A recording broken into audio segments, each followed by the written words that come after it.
Muy buenos días a todos. En nombre de Legrand, Betichino Chile, quiero darles la más cordial bienvenida al webinar del día de hoy. Mi nombre es Salvador Burton. Es un gusto para mí poder compartir esta mañana con ustedes. Vamos a estar tratando un tema muy interesante, ¿cierto? Respecto al RIC 8 en este ciclo, ¿cierto? De webinar que ya comenzó hace 3 semanas atrás. Con diferentes temáticas propias del reglamento eléctrico. Veo que ya varios me escuchan, ¿cierto? Me ven bien, están ahí escribiendo todos buenos días. Eh, Hacía ya varias semanas que no me tocaba, ¿cierto? Dar algún webinar, así que me alegro de ver a varias personas conocidas ahí, así que muy buenos días a todos. Eh, ya se nos está, ¿cierto? Acercando también el final de este ciclo que comenzaron, como decía, hace 3 semanas atrás, ¿cierto? Con varios colegas, donde entiendo también que han visto toda la parte de instalaciones generales, ¿cierto? La parte de los tableros, canalizaciones. Y el día de hoy, como les decía, tenemos un tema súper interesante, que es justamente tratar los sistemas, ¿cierto?, de emergencia, ya donde vamos a enfocarnos principalmente en la parte de alumbrado, pero así también vamos a hablar un poquito de la parte de UPS, ya de forma muy breve, porque como bien probablemente algunos saben, existen obviamente webinars donde nos enfocamos full, ¿cierto?, en dar mucho más detalles de este tipo de soluciones, pero la idea es generar un marco un poco más amplio, ¿cierto?, de los sistemas de emergencia que solamente, ¿cierto?, el alumbrado, que es donde vamos a poner foco, pero queremos ampliar un poquito más la visión, ¿cierto?, de los sistemas de emergencia. Bien, como lo decía, ya comenzaron hace 3 semanas viendo sistemas generales, tableros y canalizaciones, y hoy nos vamos a enfocar en eso. Estamos ya, como decía, en la parte casi final de este ciclo, que solemos abordarlo durante enero y febrero, ¿cierto?, todos los años, porque es donde también tienen más posibilidades de participar, ¿cierto?, donde también tal vez hay un poquito más de disponibilidad de tiempo. Bien, no obstante, durante el año vamos reforzando muchos conceptos normativos, ¿cierto?, necesarios para nuestro trabajo, ¿cierto?, del día a día. Bien. Eh, Recordarles, como siempre, que nuestra interacción durante el webinar de hoy va a ser a través del chat. Ya veo que están todos ahí full saludando. Un gran abrazo para todos.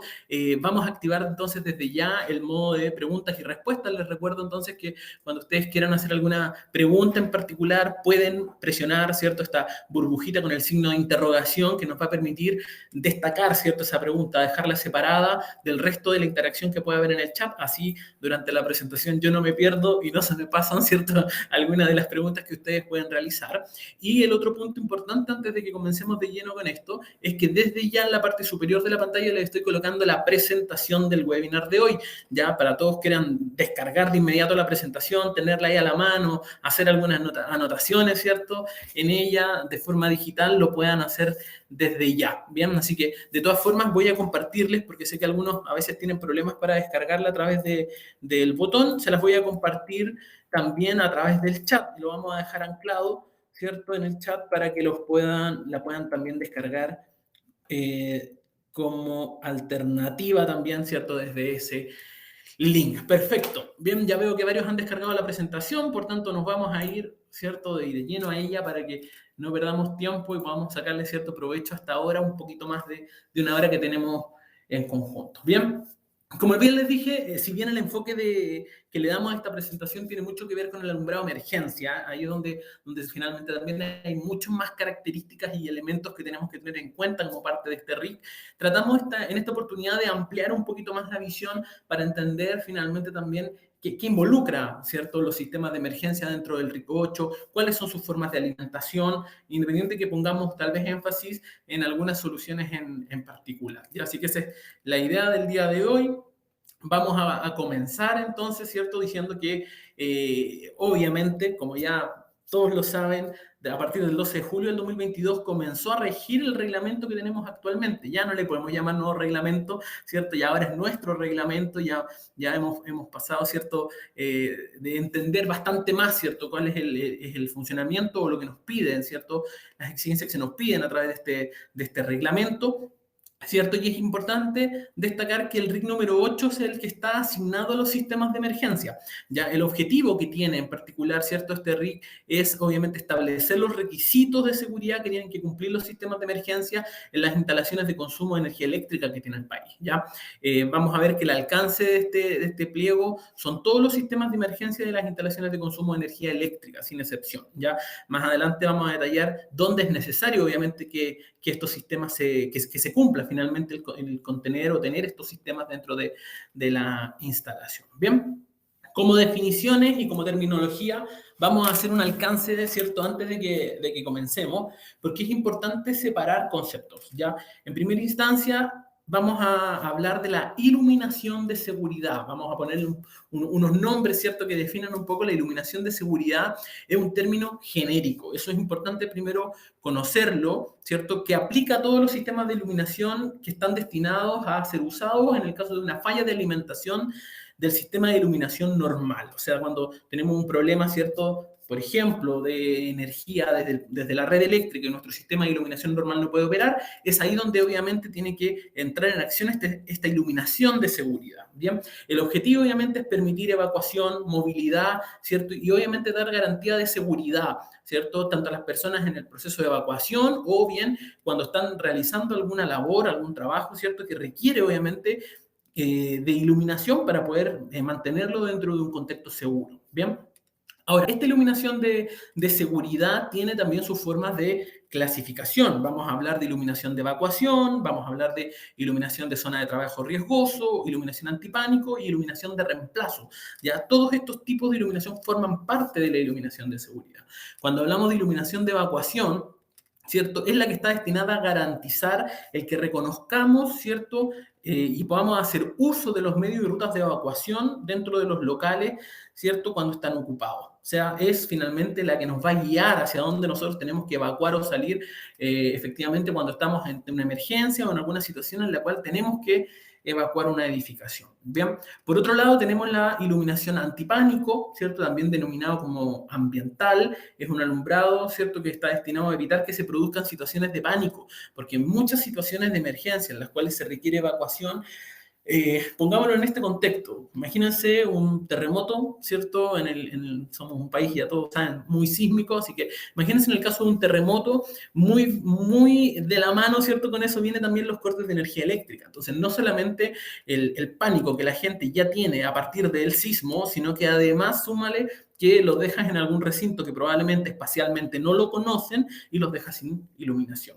Para eso, ¿cierto?, es la iluminación antipánico, justamente para evitar que en estos casos, ¿cierto?, las personas, además de estar viviendo el shock que implica, ¿cierto?, la determinada situación, que puede ser un sismo, un incendio o finalmente cualquiera de estas situaciones, puedan obviamente sentirse obviamente un poquito más cómodos, ¿cierto? Al menos con una luz ambiental, ¿cierto? Antipánico que les permita evacuar o salir, ¿cierto? De forma más tranquila. Por otro lado, la iluminación de las zonas de trabajo riesgoso son esa iluminación que tiene que estar en todos los lugares en los cuales, ¿cierto?, la operación propia, ¿cierto?, o la tarea propia que se está realizando ahí implica, ¿cierto?, que ante un eventual corte de suministro, ante una eventual evacuación o algo, se requiera hacer de alguna maniobra o alguna operación antes de poder salir de ahí.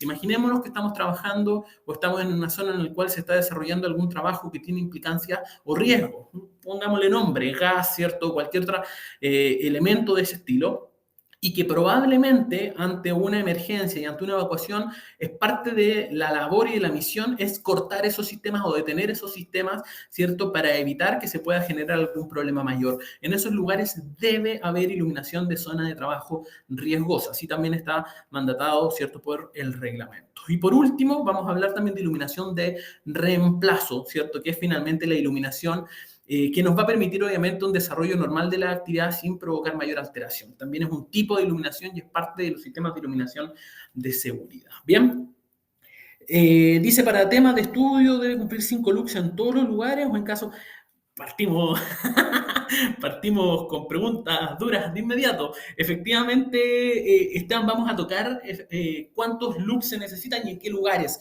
Ya lo tenemos un poquito más abajo en la presentación, pero lo vamos a ver porque efectivamente está definido con qué tenemos que cumplir, dónde tenemos que colocar esos alumbrados, a qué distancia. Entonces, todo eso lo dejamos en esta presentación un poco más abajo y tratamos incluso de poner ilustraciones para ejemplificar, ya, porque obviamente es medio complicado entenderlo así solamente con textos, como se encuentran en el reglamento. Ya, así que en un ratito más vamos a estar conversando también de eso. Dice, tiene que ver también con los letreros luminosos que indican salida de emergencia. Tiene todo que ver también, Pamela, y lo vamos a tratar más abajo, porque no puede ser tampoco cualquier letrero ni cualquier señal. Vamos a explicar muy bien eso, porque es parte también, ¿cierto?, de generar un buen entorno de seguridad. Bien. Por definiciones también entonces hay que entender salida de seguridad, son las salidas destinadas a ser usados en caso de emergencia, ¿cierto? Esto es muy conocido porque son típicas puertas, ¿cierto? Con estas especies de barras, ¿cierto? Que yo empujo y permito, ¿cierto? La apertura de la puerta. Las señales de seguridad, que justamente Pamela también ahí nos decía, señales que mediante una combinación de formas geométricas y colores que tienen que estar estandarizados, es un punto súper relevante cuando hablamos de señalización de seguridad, entregan orientación, indicaciones generales de qué es lo que debemos hacer. Ya, por eso es súper importante, y lo vamos a tocar un poquito más adelante, que la señal sea estandarizada, no puede ser, ¿cierto?, cualquier monito bailando o haciendo cualquier cosa. Tiene que estar estandarizado, ¿cierto?, la señalética que nosotros utilicemos. Bien, y vía de evacuación son los caminos a seguir, ¿cierto?, en caso de la evacuación de emergencia, ¿cierto? Lo vamos a ver, ¿cierto?, con mayor detalle. Es importante que lo definamos como terminología. Bien, hablemos de qué son los sistemas de emergencia. Para el reglamento, ¿cierto?, sistemas de emergencias tienen que ser aplicados en todos los recintos asistenciales, educacionales, hoteles, teatros, cines, aeropuertos, recintos deportivos, bares, cafeterías, restaurantes y edificios de 5 o más pisos, estacionamientos cerrados y cubiertos de más de 5 vehículos, estacionamientos de servicio, recintos e instituciones de finalidades similares, edificaciones de transporte subterráneo, como por ejemplo el metro, ¿cierto? Así también autopistas, electroterminales o los, ¿cierto?, centros de recarga de buses eléctricos, ¿cierto? Todos ellos deben contar con sistemas de emergencia. Si se dan cuenta, es una gran cantidad de recintos. Por eso, incluso hasta le podríamos poner nombre. En realidad, son la gran mayoría de recintos del tipo terciario, recintos que están destinados a prestar servicios, ¿cierto?, de alguna forma a la comunidad. Todos deben tener, en su gran mayoría, sistemas de iluminación de emergencia. Bien, o en general, vamos a decirle sistemas de emergencia, no solamente sistemas de iluminación. Ya tienen que contar con sistemas de emergencia que nos permitan suministrar iluminación, fuerza, ¿cierto?, o bien ambos, ¿cierto?, como lo establecido, ¿cierto?, en este pliego que estamos revisando ahora. Además, ¿cierto?, estos sistemas de emergencia tienen que estar probados periódicamente, no basta con solo tener el sistema de alumbrado, el sistema de respaldo, el sistema de emergencia en general. Este tiene que estar probado y en ningún caso, ¿cierto?, debe pasar más de un año en que yo haga testeos o ensayos, ¿cierto?, de estos equipos. Obviamente, el uso probablemente de estos sistemas de emergencia no van a ser todo el tiempo ni frecuentemente, ¿cierto? Ojalá no los tengamos que utilizar, si esa es la idea a la larga. Pero claramente tienen que estar full operativos, ¿cierto?, cuando realmente nosotros los necesitemos. Por ese motivo, el punto 6.9 nos indica que tenemos, ¿cierto?, que estar preocupados del mantenimiento adecuado, ¿cierto?, y de su periodicidad, y que en ningún caso puede pasar más de un año sin que nosotros lo revisemos. Bien, además, y es súper importante, el propietario o usuario de la instalación tiene que llevar registro finalmente, ¿cierto?, de las pruebas y ensayos periódicos que se hagan a estos sistemas de emergencia. ¿Ya? Este registro siempre tiene que estar disponible en el caso de que la superintendencia lo pida. ¿Ya? O sea, además, puede existir, ¿cierto?, y debería siempre existir la fiscalización sobre estos registros, ya que garanticen que los sistemas de emergencia estén operativos en todos estos recintos para su correcto uso y evacuación. Bien, ahora, la clasificación de estos sistemas de emergencia o dónde los aplicamos va a depender obviamente del grupo, ¿cierto?, que requieran, lo podemos definir así, o el grupo, ¿cierto?, de sistemas de emergencia que se requieran. Entonces vamos a clasificar, o el reglamento clasifica principalmente en 3 grupos, ¿ya? Primero, tenemos a todos, ¿cierto? Dentro del grupo cero, tenemos a todas cargas, ¿cierto? De aquellos sistemas de emergencia que van a alimentar los consumos, ¿cierto? Que no toleran interrupciones superiores a los 15 minutos. Ese es nuestro primer rango, es obviamente el rango, por decir así, más permisivo, el grupo cero. Son todas aquellas cargas que en realidad no pueden estar más allá de 15 minutos, ¿cierto? Sin suministro de energía. Grupo cero. En el caso del grupo 1, fíjense que ya se pone bastante más estricto finalmente. Son todos aquellos consumos que no toleran interrupciones que sean superiores a los 15 segundos. Eso los vamos a clasificar, ¿cierto? En el grupo 1. Y en el grupo 2, ¿cierto? Los que son mucho más exigentes, que simplemente son cargas por las cuales, por su naturaleza, por la finalidad, ¿cierto? Que tienen, en ningún caso pueden quedarse sin alimentación. Por tanto, no puede haber interrupciones en su alimentación. ¿Bien? No sé si hay alguien me quiere colocar o algún ejemplo, ¿cierto?, de alguna carga que deberíamos nosotros situar como grupo 2. Ya a ver si alguien me escribe ahí en el chat, ¿qué carga creen ustedes, obviamente, que debería estar clasificada en ese grupo 2, que en ningún caso, ¿cierto?, debería tolerar una interrupción, ¿cierto?, en su alimentación. A ver si se la juegan con una sala de operaciones, quirófano, respiradores, efectivamente, ¿cierto? Esas son todas cargas críticas que lógicamente en ningún caso, ¿cierto?, debiesen quedarse sin alimentación. Imagínense un respirador, ¿cierto?, mecánico que esté finalmente entregando la posibilidad de vida a algún paciente, ¿cierto?, que tengamos en algún recinto. Bien.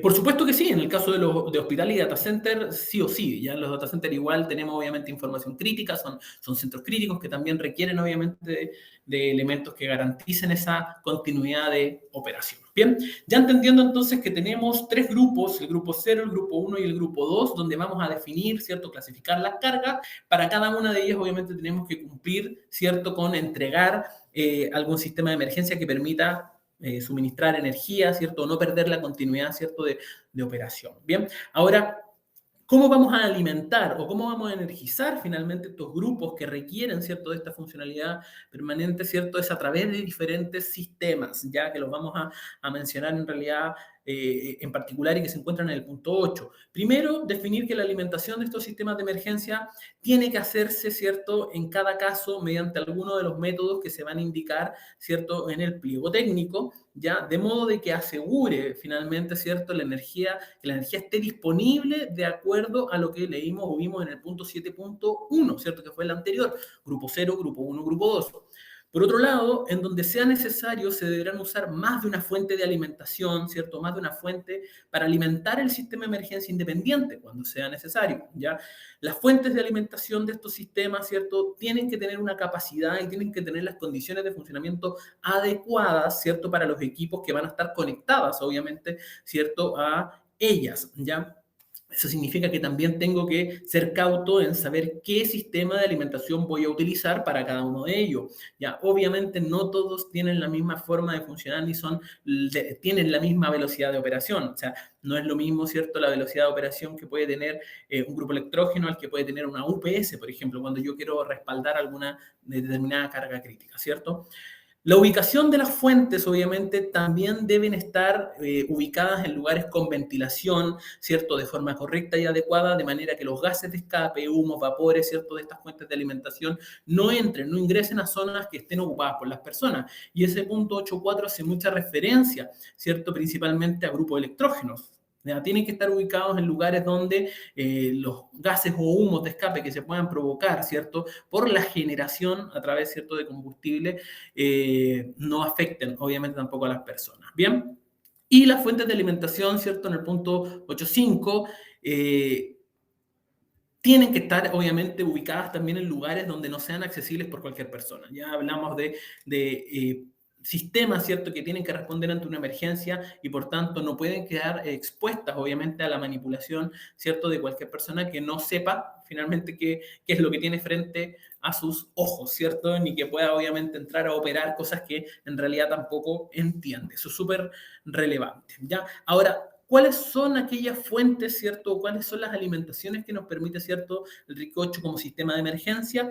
Se clasifican, ¿cierto?, en estas que tenemos acá. En primera instancia vamos a hablar de baterías y acumuladores, ¿cierto? Son parte de las fuentes, por decir así, de energía de emergencia que podemos contar. Los grupos motor generador, también conocidos como los grupos electrógenos, son parte dentro, ¿cierto? De este pool de opciones. Los empalmes separados, ya, pero esto hay que ser obviamente súper criterioso. Si es un empalme separado, obviamente no puede ser dentro de la misma línea de distribución, tiene que ser proveniente de una línea de distribución distinta que garantice obviamente que si una línea está fuera, la otra permita su reemplazo. De lo contrario, no tendría, ¿cierto?, mucho sentido, ¿ya?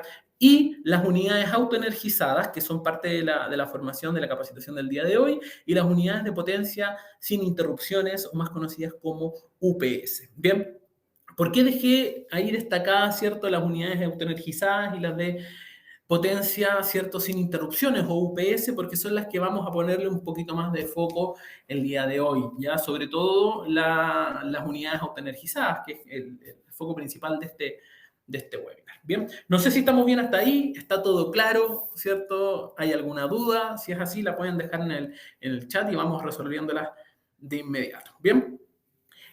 Entremos entonces un poquito más, ¿cierto?, a entender qué nos dice el Ricocho respecto a las unidades autoenergizadas. En primera instancia, ¿cierto?, para los sistemas de alumbrado de emergencia, ya es factible utilizar unidades autoenergizadas, ¿ya? Una unidad autoenergizada consiste en una batería, obviamente que es recargable, una batería que es libre de mantenimiento, ya, obviamente un sistema de carga, una o más lámparas, ¿cierto?, que tienen que estar montadas en la unidad, ¿cierto? Los terminales, obviamente, que permitan la conexión de las lámparas de forma remota y un sistema de control, ¿cierto?, que conecte automáticamente las lámparas cuando falle la energía, ¿cierto?, normal. Entonces, por definición, todo lo que encontramos, ¿cierto?, dentro de, obviamente, una unidad autoenergizada es lo que nosotros conocemos habitualmente como el sistema de alumbrado de emergencia, ¿cierto? Es esta unidad que tiene batería, que tiene su propio sistema de carga interior para la batería, que tiene una determinada cantidad de LED, ¿cierto?, asociados, que nos permite, obviamente, distinguir cuando no tiene tensión propia de la red y es necesaria,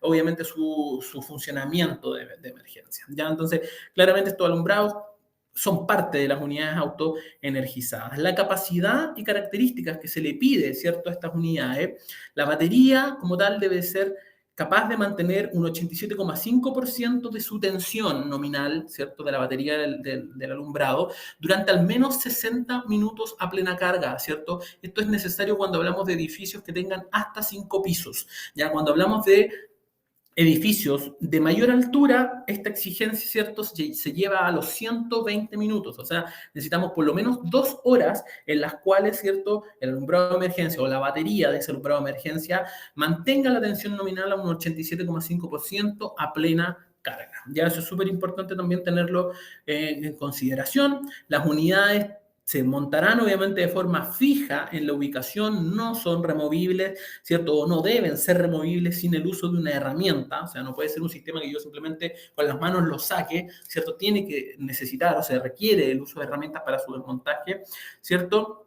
Y podrán ser alimentadas desde los circuitos normales, ¿cierto?, del alumbrado, ya a través, ya sea de un enchufe, ¿cierto?, o bien montados a través de un enchufe o un arranque, ¿cierto?, ser montados a una altura que sea obviamente conveniente. Bien, por tanto, ahí despejamos otras cosas. Alumbrado de emergencia lo podemos obviamente conectar a los circuitos normales de alumbrado a través de un enchufe o a través de un arranque. Y se entiende que sea así porque finalmente es una unidad autoenergizada. Ya la energía para poder encender su luminaria, ¿cierto?, va a provenir de la batería. Por tanto, en ese sentido, no requiere obviamente de energía. La red, esa es la idea principal. Bien.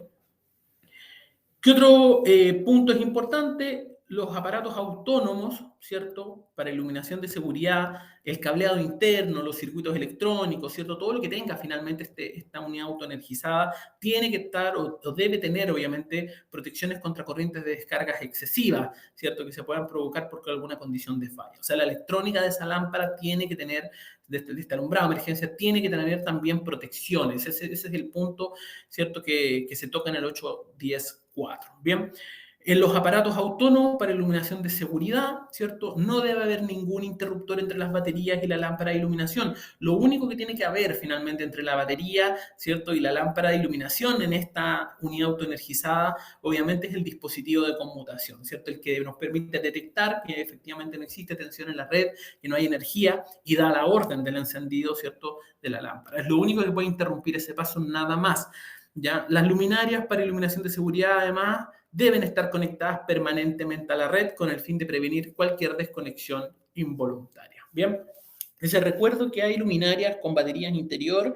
Si se corta la luz de la red o la UPS, la luminaria seguirá funcionando. Esa es justamente, Esteban, la idea, ¿cierto? Por eso se denomina unidad autoenergizada. En el caso, ¿cierto?, de este alumbrado de emergencia, tiene una batería interna, ¿cierto?, que es la que va a suministrar la energía a los LED, ¿cierto?, o a las ya la gran mayoría son con LED, ¿cierto? Por eso me refiero así a los LED o a la tipo de ampolleta, ¿cierto? Que tenga para poder generar la iluminación de emergencia, ¿ya? Y además, amarrado con eso, tiene que cumplir con el punto que veíamos anteriormente. Si son edificios, ¿cierto?, de menos de 5 pisos, tiene que por lo menos ser capaz de entregar, ¿cierto?, una tensión que permita alimentar esas lámparas por 1 hora, y en el caso de edificios de más de 5 pisos tiene que hacerlo por lo menos 2 horas, ¿ya? Está definido de esa forma. Bien, ahí teníamos entonces un contexto general, ¿cierto? Un contexto general de las lámparas, perdón, de los alumbrados de emergencia o las unidades autoenergizadas.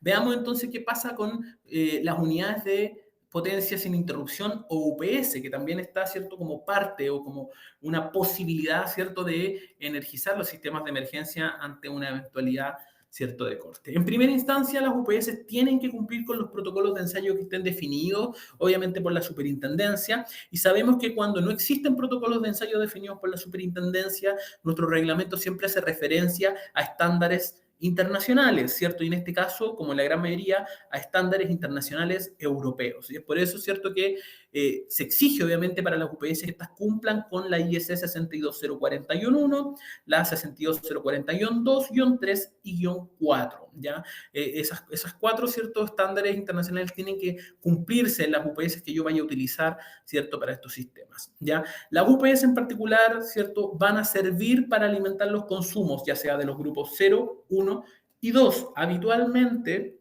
o lo más común, es que las UPS se destinen a servir, ¿cierto?, principalmente las cargas de los grupos 2. Recordemos que los grupos 0, ¿cierto?, son las cargas que tienen una mayor tolerancia a estar sin energía, o sea, que pueden soportar perfectamente 15 minutos sin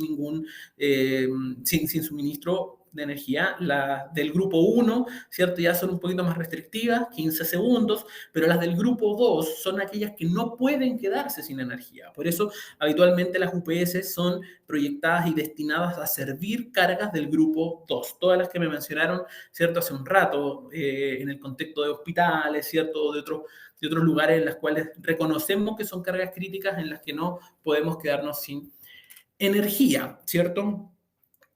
Aunque principalmente, ya decíamos, se utilizan para el grupo 2, deben tener una autonomía suficiente. Esta UPS tiene que tener una autonomía suficiente para permitir la entrada, ¿cierto?, en servicio a plena carga, ¿cierto?, de un sistema de alimentación de emergencia alternativo que sea capaz de entregar la potencia requerida en condiciones nominales o un lapso ilimitado. O sea, finalmente la UPS tiene que tener la capacidad suficiente para mantener la carga, ¿cierto?, hasta que pueda ingresar, ¿cierto?, otro grupo, ¿cierto?, de manera que suministre energía de forma ya más ilimitada, ¿cierto?, de forma incluso permanente, si que fuera una alternativa de red, ¿ya? Es súper relevante ese tema, ¿ya? Muchas veces los sistemas de seguridad, ¿cierto?, de sistemas de emergencia se utilizan más de una solución.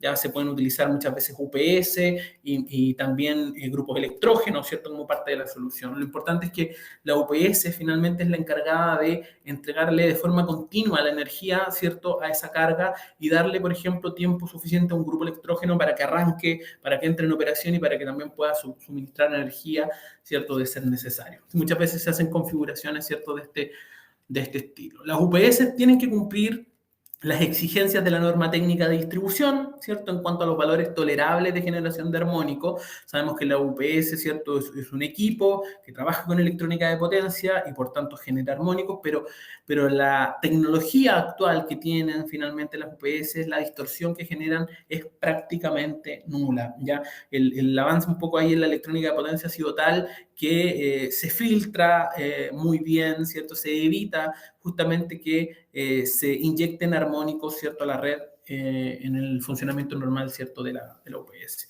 Incluso los factores de potencia ya son tan buenos que no generan tampoco distorsión de la forma de onda, por tanto eso también contribuye, ¿cierto?, a tener una red bastante más limpia, ¿cierto?, en estas condiciones. Bien. ¿Qué más se debe tener, cierto, en consideración? Que el lugar de instalación del UPS tiene que ser adecuado, ¿cierto?, para el tipo de UPS a implementar. Las UPS deben indicar el mínimo tiempo de espera, ¿cierto?, para efectos de mantenimiento. O sea, ya lo habíamos dicho, esto tiene que estar constantemente con los mantenimientos al día que requiere para que esté siempre preparado para operar cuando se le necesite. Bien, cuando se instalan unidades en paralelo, ¿cierto? Obviamente hay que tener especial atención con la forma de sincronización de estas UPS, ya así como obviamente el retorno de tensión desde la carga y la sobrecarga que permite, ¿cierto?, también estos equipos. Y por último, ¿cierto?, las UPS compuestas por módulos de potencia, vamos a hablar de las UPS modular, ¿cierto?, en este caso, los módulos de ella tienen que ser capaces de ser instalados o sustituidos sin necesidad de detener el suministro de emergencia, ¿cierto?, suministro de energía hacia el sistema que lo provea. Bien, eso es súper relevante también cuando hablamos de equipos modulares. Yo les agregué ahora, vamos a ver 2 láminas, donde les muestro un equipo modular, un UPS modular, ¿cierto?, que tiene Legrand dentro de sus soluciones. Y vamos a ver algunos alcances de detalles técnicos que tiene un equipo de estos para que se hagan una idea de qué estamos hablando, ¿cierto?, cuando hablamos de equipos UPS modulares. Bien, dice, recuerdo que luminarias con batería interior, se corta el luz. Eso ya lo habíamos revisado, ¿cierto?, dentro de las preguntas. Bien, les voy a mostrar entonces rápidamente un videíto que dejé cargado acá para que se hagan la idea de qué hablamos, ¿cierto?, cuando hablamos de una UPS del tipo modular. Voy a silenciar mi micrófono entonces. Si tienen algún problema de audio o no escuchan, me escriben por favor.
Bien, ahí vimos un poquito, voy a volver a la presentación, un desglose, ¿cierto?, de lo que es una UPS modular. Como pudieron ver, no solamente hablamos de modularidad, ¿cierto?, desde el punto de vista de las baterías, también la modularidad en los bloques de potencia, ¿cierto?, de esa UPS, ¿ya? Cada uno de esos bloques, ¿cierto?, tiene 25 kilowatts, ¿cierto? Por tanto, yo puedo a la larga configurar la UPS, ¿cierto?, de acuerdo a los requerimientos que se necesitan, ¿cierto?, o los requerimientos que tenga la carga.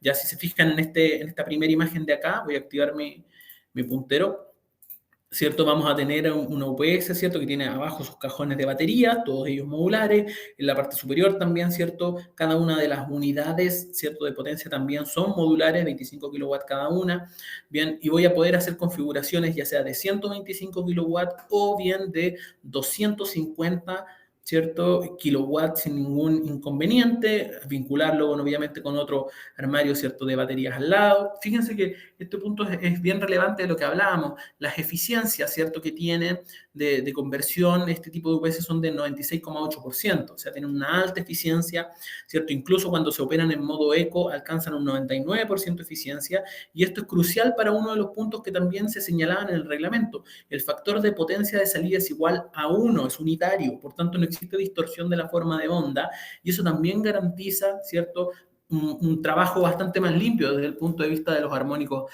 de la red, ¿ya? Obviamente también estos sistemas yo los puedo paralelizar hasta 6, ¿cierto? UPS en paralelo podría contemplar sin ningún inconveniente para hacer sistemas obviamente también bastante más robustos, ¿bien? ¿Cuál es la diferencia significativa entre Juan Carlos, muy buena pregunta. Capacidades, principalmente. Ya en el caso de la Kevormod tenemos la posibilidad de llegar hasta los 600 kilowatts. En el caso de las XPE, bastante más. Ya te puedo compartir ahí información si quieres profundizar, y los voy a dejar desde ya súper invitados, ¿cierto?, a que no se pierdan las formaciones que hay específicas de UPS. Ya, porque acá obviamente lo vamos a poder tocar así muy por encima, pero las UPS son todo un mundo, ¿cierto? Es todo obviamente un conocimiento bastante más amplio que hay que entender de formas, de modelos, de tipos, ¿cierto? Así que desde ya invitado a que puedan participar de esas formaciones, ¿cierto? Sí, ejemplo, se requiere XUPS Legrand, lo puede constituir en base a lo que necesita el proyecto. Ejemplo, funciones sobre dos. Efectivamente, Esteban, a la larga, eso es parte de la especificación que tú debes desarrollar con tu sistema de respaldo de energía, ¿ya? Y eso se tiene que adecuar, obviamente, a la carga, ¿cierto?, que tú tengas, ¿cierto?, al tiempo, autonomía que quieras respaldar, todo eso se puede configurar, ¿ya? Es totalmente configurable y tú lo especificas luego para que llegue el producto que tú necesitas, ¿cierto?, en tu instalación. ¿Bien? Entonces, hicimos ahí una ventanita para entender un poquito más respecto al tema de UPS. Nuevamente reitero, todos los que quieran conocer bastante más en profundidad los sistemas de respaldo de energía con UPS, existen varias capacitaciones, ¿cierto?, que pueden tomar en relación a eso. Ya incluso tenemos acá en Santiago algunos talleres programados, ¿cierto?, algunos talleres demostrativos programados durante el año en los cuales pueden participar si les interesa. ¿Bien? Volvamos entonces a la iluminación de seguridad, ¿cierto? Que dijimos que era el bloque principal un poco de esta formación. Vamos a hablar y vamos a entrar, ¿cierto?, en detalle, principalmente en el punto 10, donde hablamos de la iluminación, ¿cierto?, de seguridad, que ya la definimos, ¿cierto?, al inicio como terminología, ¿cierto? Dijimos que iluminación de seguridad era un concepto, por decir así, bastante más genérico, y que obviamente en su interior íbamos a tener, ¿cierto?, algunos desgloses de distintos tipos, ¿cierto?, de iluminación de seguridad. Bien, entonces acá en este punto se establecen las condiciones que tienen que exigirse a los sistemas de iluminación de seguridad, ya las exigencias fotométricas también que deben cumplir. Ahí cuando decimos exigencias fotométricas nos vamos a devolver, ¿cierto?, a la primera pregunta que la hizo, ¿cierto?, Esteban también, ¿cierto?, que hablaba ahí de la cantidad de lux por recinto. A eso nos referimos justamente cuando hablamos de, ¿cierto?, exigencias fotométricas de los alumbrados. La finalidad, ¿cierto?, de este tipo de iluminación ya habíamos dicho un poco que es proporcionar vías de escape seguras, ¿cierto?, sin posibilidad de confusiones, a las que las personas que en condiciones de emergencia se ven obligados a abandonar el recinto lo hagan de forma segura. Bien, las exigencias, ¿cierto?, que tiene la sección es para netamente asegurar las condiciones de visibilidad e identificación de las vías de evacuación y salida, ¿cierto?, de los lugares y locales en que se presenten, ¿ya? Y los sistemas de iluminación de seguridad tienen que funcionar, obviamente, cuando la iluminación normal falle. Esa es, obviamente, es la base, ¿cierto?, de lo que tenemos que entender. Bien, entonces comencemos un poco hablando de la iluminación de evacuación. En primera instancia, la iluminación de evacuación ya la habíamos definido, ¿cierto? La teníamos definida, es esa iluminación que nos va, de cierta forma, a orientar y guiar, ¿cierto?, hacia dónde están las vías que tenemos que seguir para evacuar en el caso de una emergencia. ¿Qué características, cierto, tienen que cumplir y dónde tienen que estar ubicados? Fíjense que acá tenemos 4 ilustraciones que nos van a un poco ejemplificar dónde deberían estar o siempre encontrarse iluminación de evacuación. En primera instancia, cerca de los equipos de extinción o de alarmas de incendios. Siempre debería yo tener ahí iluminación, ¿cierto?, de evacuación a una distancia no mayor de 2 metros del lugar medidos horizontalmente. O sea, si tengo mi alarma de incendio medido horizontalmente, ¿cierto?, yo no debería sobrepasar los 2 metros sin tener una iluminación de evacuación, ¿cierto?, algún alumbrado de emergencia que nos permita iluminar, ¿cierto?, la evacuación. ¿Dónde más? Sobre cada puerta de salida de emergencia. Fíjense en la figura de la letra B. Siempre que yo tenga una salida de emergencia, ¿cierto?, yo en la parte superior de esa salida debo tener una iluminación de evacuación que nos permita, obviamente, identificar que ese es el punto de evacuación. Cerca de cada cambio de nivel del piso a una distancia no mayor de 2 metros medidos horizontalmente. Letra D. Fíjense que siempre que existe un cambio de nivel, ya si es que vamos a pasar de una planta o de un lugar donde hay un escalón, ¿cierto?, o algún desnivel, yo en ese punto sí o sí debo considerar también iluminación de evacuación. En ese caso, ¿cierto?, la finalidad es justamente hacer evidente ese cambio de nivel para la persona que está generando la evacuación. De lo contrario, puede generarse, obviamente, un problema mayor, ¿cierto? Si es que alguien no lo ve, no lo identifica, se tropieza, ¿cierto?, y cae, ¿ya? Y en la letra G, al exterior de edificios, ¿cierto?, en la vecindad de las salidas, yo también debería contemplar iluminación de evacuación, ¿cierto? En la instalación en estos lugares obedece principalmente a también no provocar un cambio brusco, ¿cierto?, ni dilatación de la vista, ¿cierto?, cuando salimos de un lugar que está más oscuro a otro que puede estar más claro, ¿ya? Entonces la idea es que se mantenga también, ¿cierto?, esa homogeneidad de luz, tanto en la salida, ¿cierto?, perdón, de evacuación como en el exterior, ¿ya? Por eso se busca que tenga, ¿cierto?, esa iluminación por ambas partes. Bien.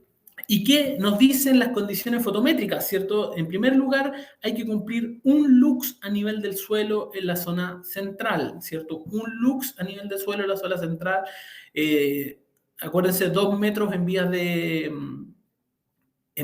evacuación, no pueden haber una distancia mayor de 2 metros, ¿cierto?, en la vía de evacuación. ¿Y cuándo vamos a necesitar 5 lux? Que era la consulta, ¿cierto?, que hacía Esteban ahí. Equipos de extinción de incendio o alarmas de incendio, recintos donde se encuentren tableros generales, cajas de empalme o bien tableros de transferencia. Entonces, en la gran mayoría de las zonas necesitamos a lo menos un lux, ¿cierto?, a nivel del suelo medido en la zona central, donde va a estar el alumbrado, ¿cierto?, y 5 lux, ¿cierto?, cuando nos encontramos ante este tipo de elementos, ¿cierto? Equipos de extinción de incendio, repetimos nuevamente, recintos donde se encuentran tableros generales, cajas de empalme o bien los tableros de transferencia. ¿Cuánto tiene que ser la autonomía? 1 hora, ¿cierto?, de autonomía, o bien 2 horas de autonomía cuando hablamos de edificios de 5 pisos o más, ¿cierto? Recintos asistenciales y recintos educacionales. ¿Bien?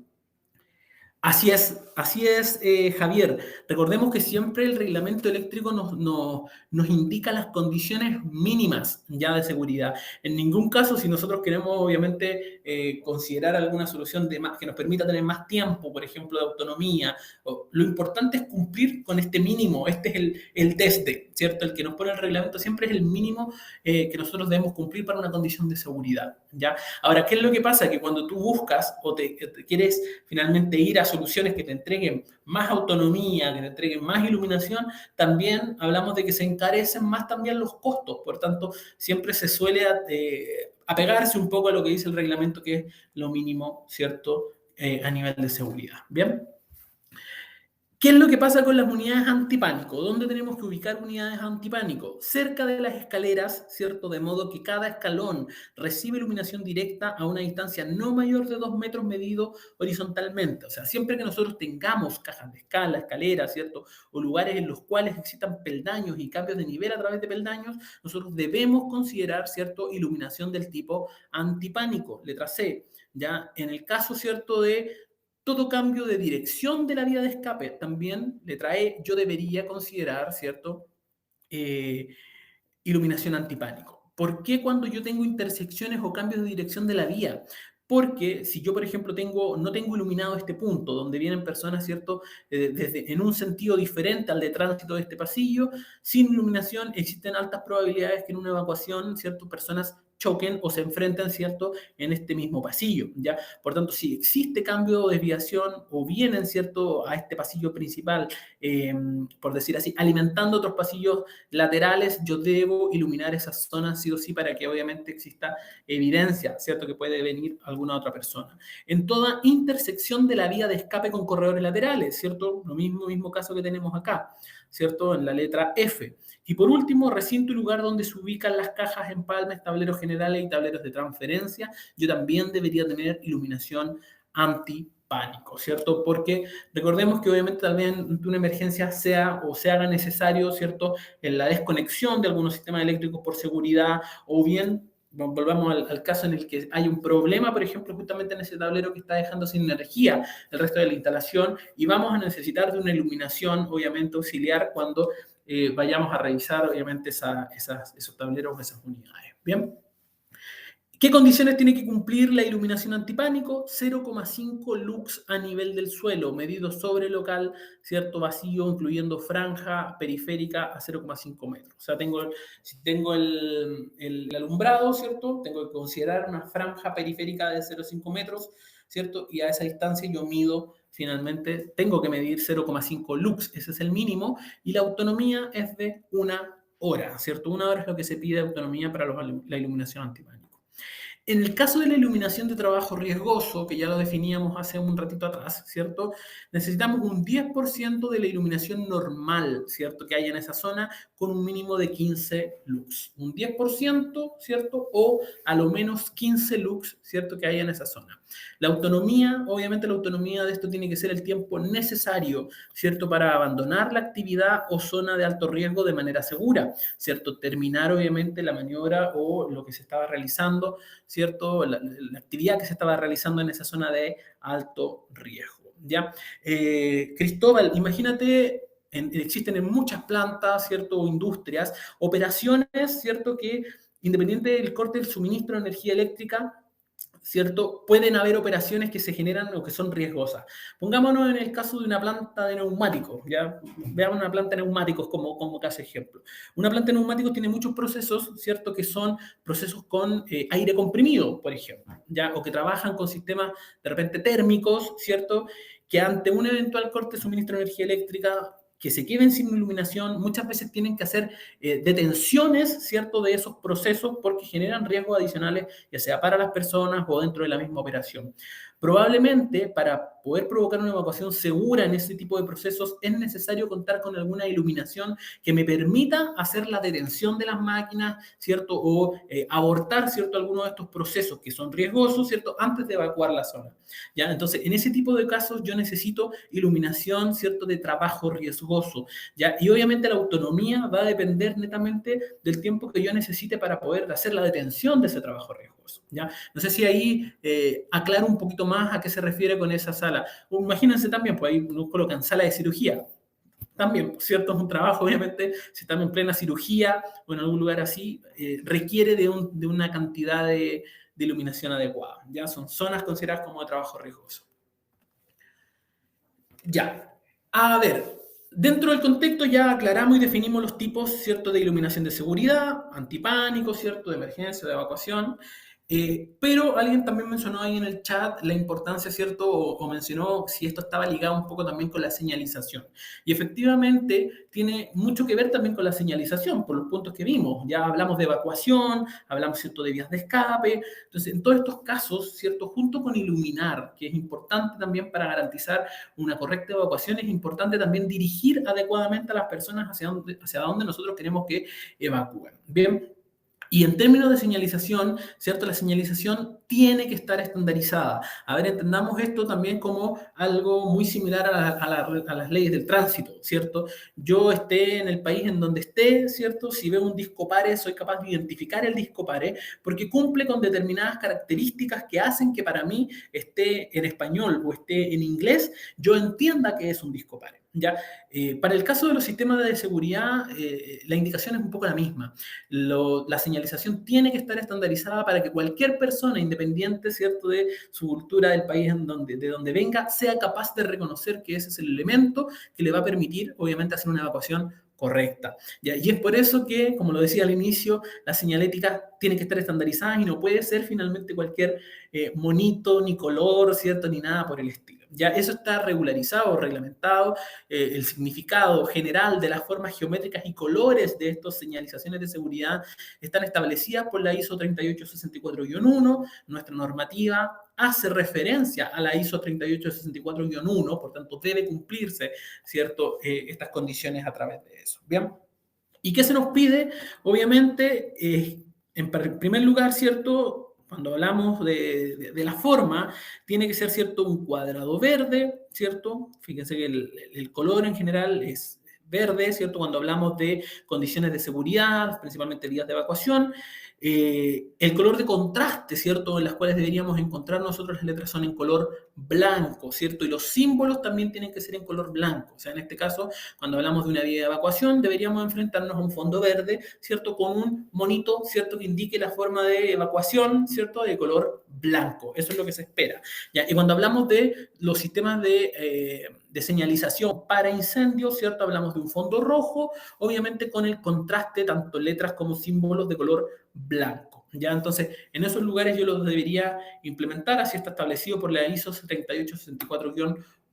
Por tanto, todos los otros, ciertas alternativas que podemos encontrar en el mercado, que sean de otros colores o visto unos transparentes, incluso no cumplen, ¿cierto?, con lo que pide el reglamento. Sean súper, obviamente, cautos con eso, porque finalmente pueden hacer la instalación, ¿cierto?, la proyección de alguno de estos alumbrados y posteriormente se los rechacen, ya, porque no cumplen, obviamente, con las condiciones que pide el reglamento. Bien, ahora, esto no solamente está definido así en el reglamento eléctrico, como ya lo veíamos, sino que también está establecido en el DS-47, que es la ordenanza general de la Ley General de Urbanismo y Construcción. O sea, tenemos dos entidades finalmente que pueden fiscalizar esto. Por un lado, ¿cierto?, a través del reglamento de la superintendencia, ¿cierto? Y por otro lado, el Ministerio de Vivienda y Urbanismo. ¿Ya? Y el Ministerio de Vivienda y Urbanismo también hace referencia, ¿cierto?, a la NCH 2111, que son las señales de seguridad, y vamos a ver que hay coincidencias, ¿cierto?, también en cómo se definen, ¿cierto?, estas señaléticas de seguridad para el mismo. Entonces, ¿qué dice la NCH 2111, que es la que utiliza el MIMBU?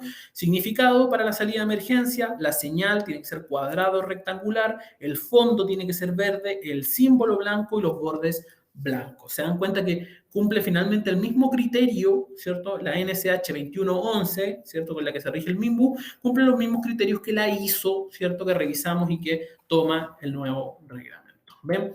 Por tanto, hagamos una comparativa. Si veo una señalética transparente con la palabra salida en verde, descartado, eso no es válido. Finalmente, independiente que diga salida y que nosotros entendamos que dice salida, no está cumpliendo el criterio que debe cumplir. Lo mismo este otro, fíjense, bordes verdes, ¿cierto?, letras verdes, fondo blanco, tampoco cumple, ¿cierto? En este caso, fíjense que es al revés, fondo blanco transparente con la señalética o la gráfica, ¿cierto?, en color verde, o en este fondo negro.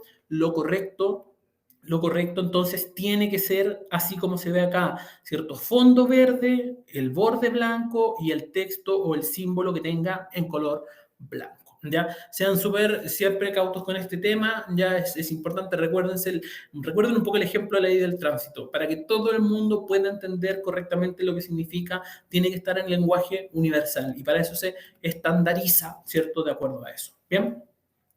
Así que es súper relevante que lo contemplemos. Bien, ya que tenemos todo el contexto, ¿cierto?, les voy a comentar un poquito acerca de la oferta y soluciones que Legrand tiene, ¿cierto?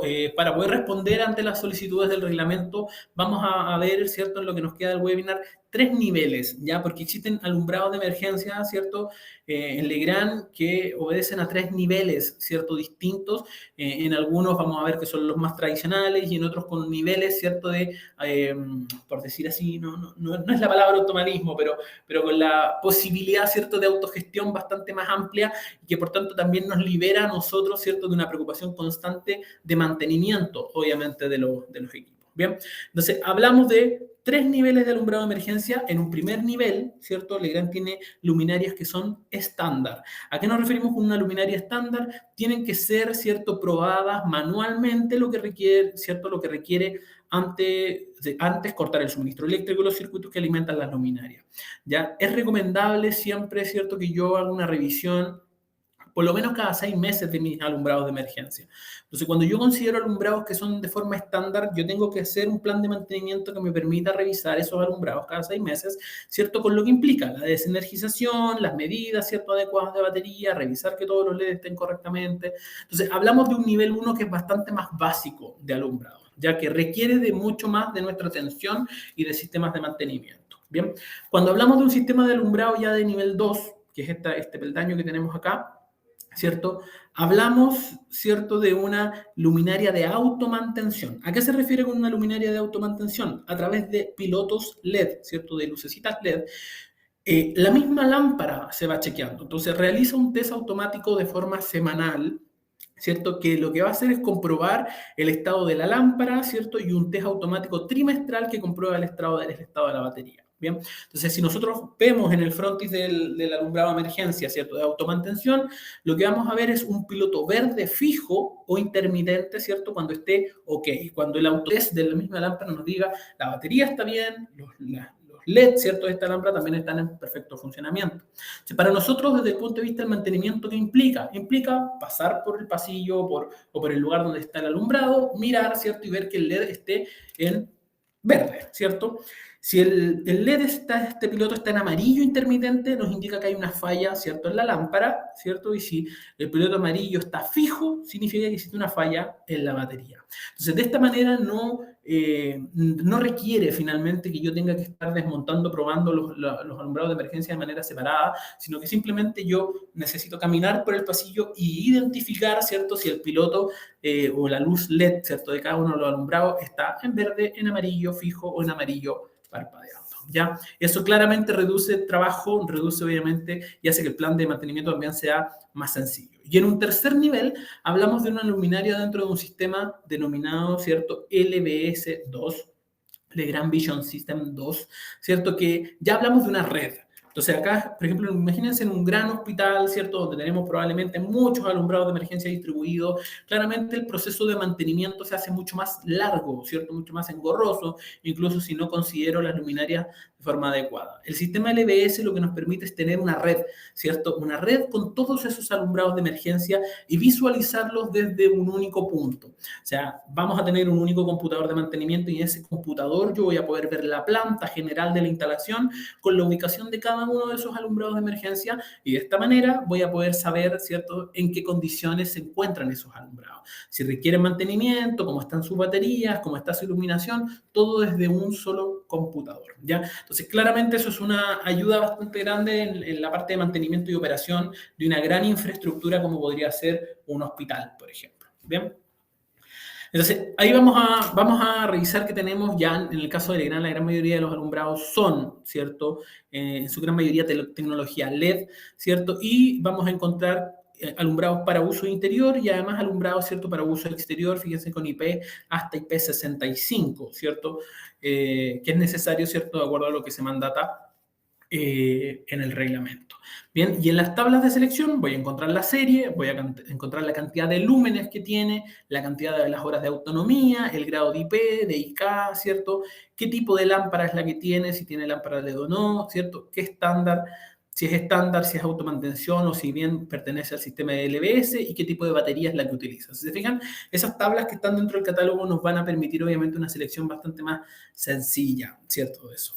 Las Ura-Spot, ¿cierto? Estas pequeñas lamparitas obviamente nos van a ayudar también, ¿cierto?, a cumplir la función antipánico, ¿ya? Entonces también es un buen elemento que podemos utilizar en ese tipo de circuito. ¿Bien?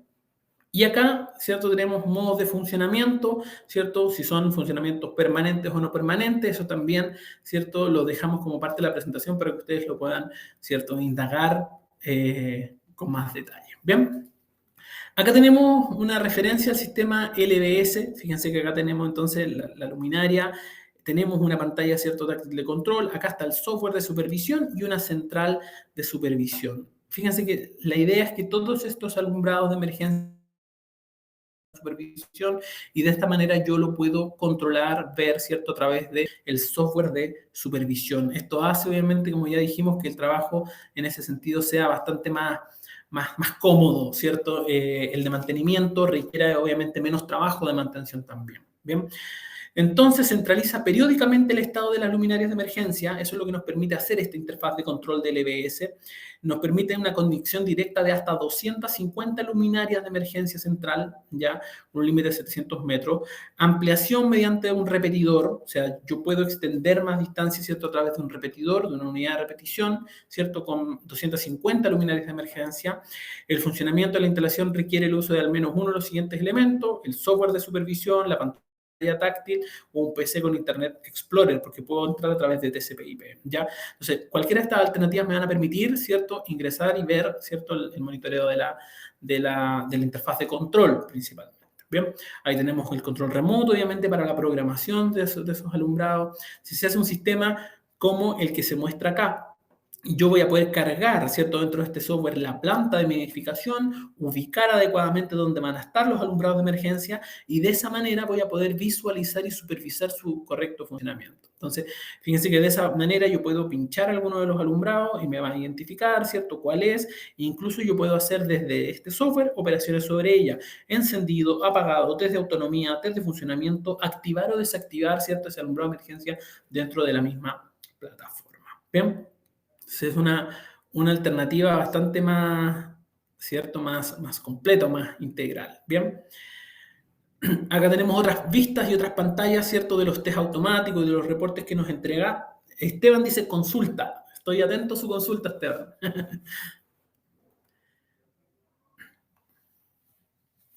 Bien, las luminarias, ¿cierto? Entonces, las principales diferencias que existen entre las familias de luminarias, mientras Esteban ahí nos escribe cuál es su consulta, lo vamos a encontrar obviamente en la cantidad de horas de, ¿cierto?, duración de autonomía. Recordemos que la norma nos pide, el reglamento nos pide 1 hora y 2 horas de autonomía dependiendo del tipo de recinto. Por tanto, eso es importante de considerarlo como un elemento a tener en cuenta la selección del alumbrado correcto. La cantidad de lúmenes que es capaz de generar, ¿cierto?, también es importante tenerlo en cuenta.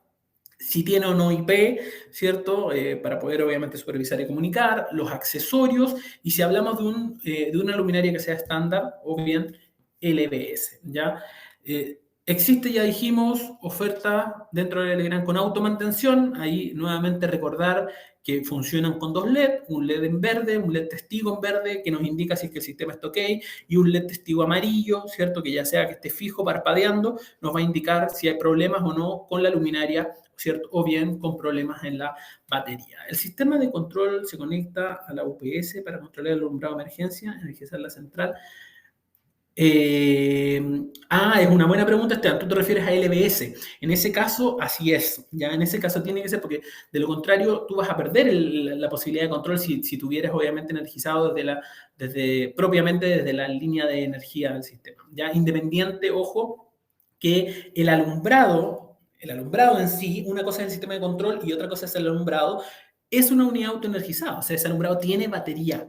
¿Ya? En el caso, por ejemplo, ante una eventualidad de falla, si tú tienes tu central energizada desde la misma red, obviamente tú vas a dejar de tener control, pero no vas a dejar de tener alumbrado de emergencia. ¿Ya? Eso es súper importante hacer esa aclaración porque son unidades autoenergizadas de igual forma. ¿Ya? En lo que te ayuda principalmente es el sistema de control, ¿cierto? Es netamente a la gestión del mantenimiento, esa es su principal misión, porque ya lo dijimos, o sea, la superintendencia establece que ese mantenimiento no puede ser mayor a 1 año, ¿cierto? Que siempre tiene que haber registro del mantenimiento por lo menos en 1 año, pero lo ideal siempre de esa mantención es que sea ojalá cada 6 meses. Fíjense que las unidades de automantención lo hacen o trimestralmente para las baterías o semanalmente para las lámparas, ¿ya? Entonces, cuando yo lo hago, ¿cierto?, de manera manual, implica obviamente muchísimo más trabajo, ¿ya? Se alimenta desde el circuito de emergencia. Eso sería lo ideal si tú lo quieres así, Juan Carlos, ¿ya? O sea, vuelvo a hacer el foco. La función de control del LBS, tú, si quieres obviamente mantener control incluso ante una eventual falla, tú lo puedes dejar dentro de un sistema de alimentación con UPS, ¿cierto?, con otro sistema sin problema, ¿ya? Pero no es mandatorio el sistema de control para que ante una falla las luminarias que están instaladas funcionen igual, ¿ya? No sé si ahí queda bien claro eso.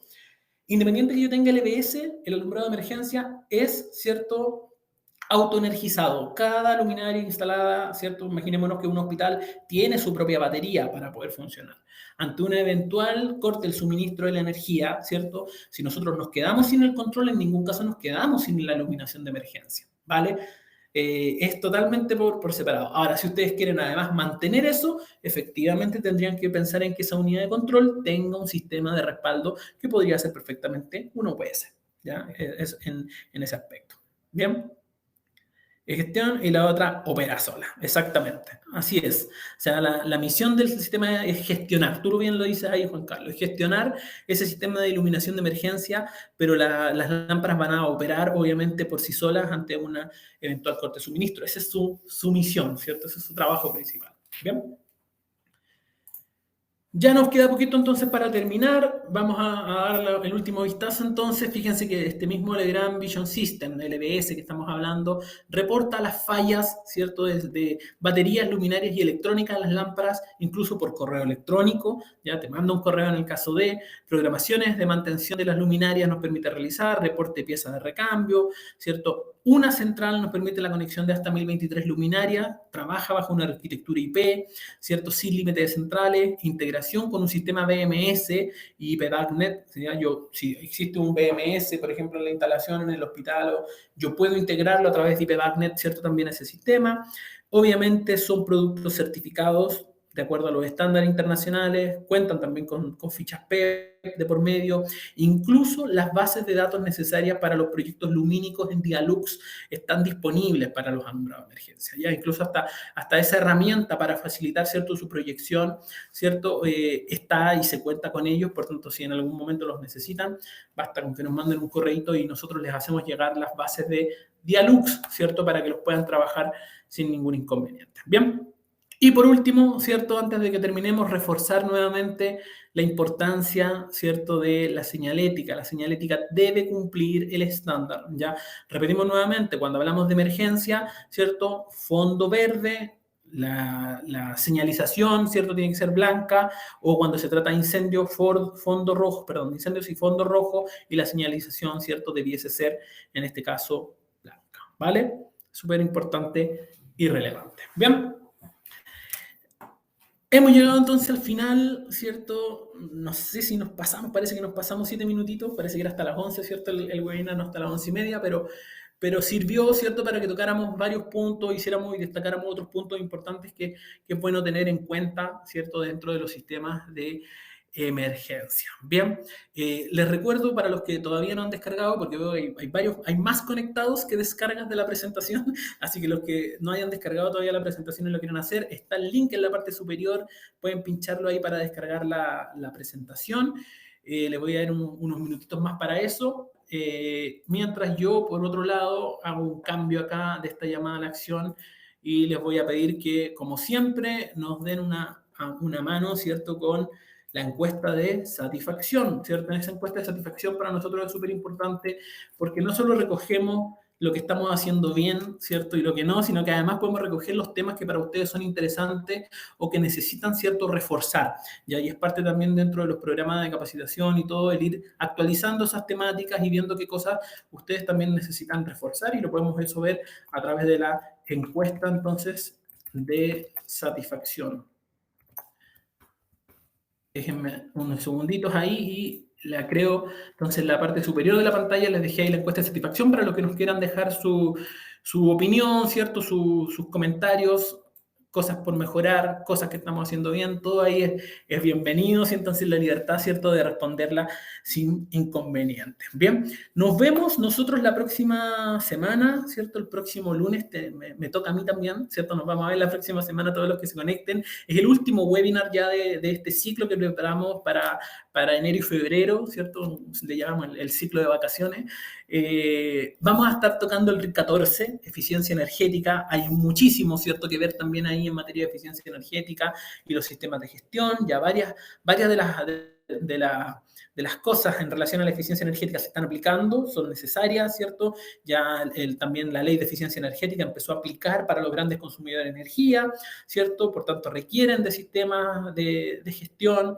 Así que vamos a estar conversando varias cosas interesantes la próxima semana referentes al RIC 14, ¿ya? Así que tenemos ahí harto que conversar. De mi parte, nada más que agradecer su participación como siempre, ¿cierto? Desearles que tengan un buen lunes, buena semana, ¿cierto? Y nos estamos viendo, ¿cierto? Nos estamos viendo la próxima semana. Les mando un fuerte abrazo a todos y seguimos en contacto. Chao, chao.